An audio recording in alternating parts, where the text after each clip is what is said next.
Robert Costello is a former federal prosecutor. He knew the case against President Trump was totally bogus, and he boldly and bravely stood up and told the world the truth. Robert Costello, welcome back. What do you think of the sentence for President Trump, unconditional discharge? I mean, the whole thing is a farce, quite frankly. It's a fitting end to a case that never should have been brought, based upon more perjury by Michael Cohen, a convicted perjurer. You know, I gave the Manhattan DA's office an honorable way out a year before the trial by approaching them first and presenting evidence to them that showed that Michael Cohen was unreliable, and informing them that that same evidence had been presented to the U.S. Attorney's Office for the Southern District of New York, who, after listening to me and looking at the evidence, never used Michael Cohen again and gave him no credit for cooperation. And the only reason I was able to talk to the U.S. Attorney's Office was because Michael Cohen had already pled guilty to 8 counts. And in order to try to minimize the sentence he was facing, he then decided to lie again by telling the U.S. Attorney's Office that Rudy Giuliani, who was my client later on, Rudy Giuliani and I conspired together to obstruct justice by tampering with a witness, namely Michael Cohen. In other words, trying to convince Michael Cohen not to testify. In fact, the evidence showed that it was exactly the opposite. So once the U.S. Attorney's Office saw that, they never used Cohen again. And that should have been a lesson to Mr. Bragg and the Manhattan DA's office, but unfortunately it wasn't.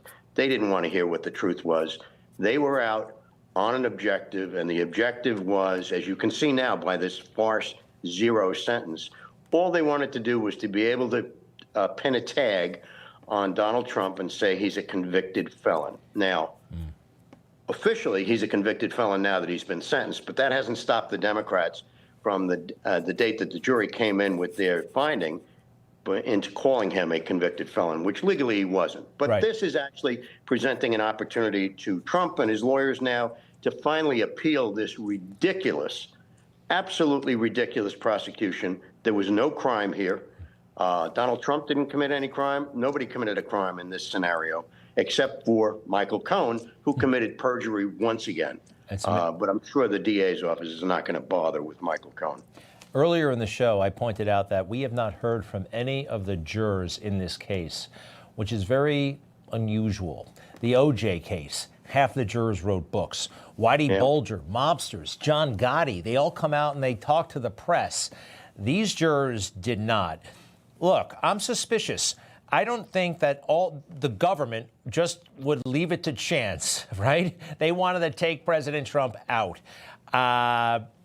Would they have arranged to make sure the jury pool was dominated by, say, I don't think you could just count on Democrats. I think you had to count on government contractors, 3-letter agencies. I know that may sound far-fetched, and you're an officer of the court. You probably can't go there. But I'm sorry. It's very weird that we haven't heard from these jurors. Well, frankly, maybe these jurors have been paying attention after the trial, and they're now embarrassed about what they were gerrymandered into doing by coming out with this guilty verdict. You know, frankly, I'm sure some of those people are smart, and they looked at everything that's transpired after this, and they said, uh-oh, we've been hoodwinked. That's a very good possibility as well. Well, I mean, if I were a juror on that case, I wouldn't want anybody to know my name. I'd like to disappear, too. Because this case is going down in infamy, without a doubt. It should. It really should. And also, the treatment of Rudy Giuliani. We have that he's been held in contempt of court for a second time related to this crazy defamation case. The ruling against him is so bizarre. It's a little bit complex. He never defamed those women. The judge didn't even find that he did, but they're taking all of his stuff. Is there any way to pause all of this? I hear it's civil, so you really can't, but we all know that this is an injustice, a serious one, and everybody seems to be letting it happen. And there seems to be no, I don't know, ejection handle or an emergency escape. This is just happening, and there's nothing we can do about it? Well, there may be nothing that we can do individually, but I'm sure that President-elect Trump and the people that put him in there, and people like Elon Musk, if they really wanted to, and they should want to, because nobody extended themselves more for President Trump than Rudy Giuliani. And all he's been doing, as I see it at least, is expressing his opinion. The last time I checked, we were still in America, and you had a right to give your opinion.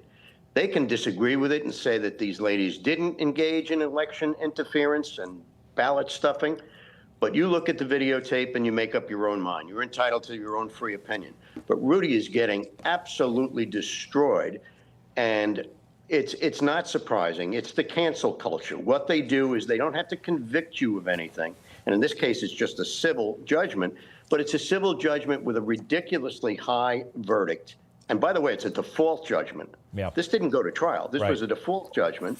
And then they enter a verdict of $148 million, which means that the only way Rudy can stay that, stop it, stop those people from taking all of his assets until the appeal is decided, is to bond it.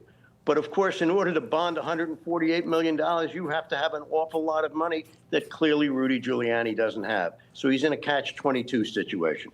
So the people surrounding Trump, they could come in and resolve this case. Even though these ladies, in my opinion at least, don't deserve any money, right, I'm sure that this case could be settled for a reasonable amount that's pocket change to those people, because to get Rudy Giuliani off the hook, because the poor guy has no way of saving himself right now. Right.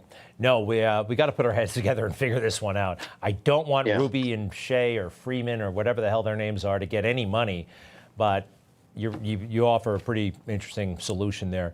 Robert Costello, we're big fans around here. Thank you very much. Hero attorney, and there are very few of you guys in America these days. Thank you, sir, very, very much. You know, everybody's reporting the same stories, the same spin. You turn the channel, it's always the same. But not us. We're different. We report the real news. No spin, just the facts.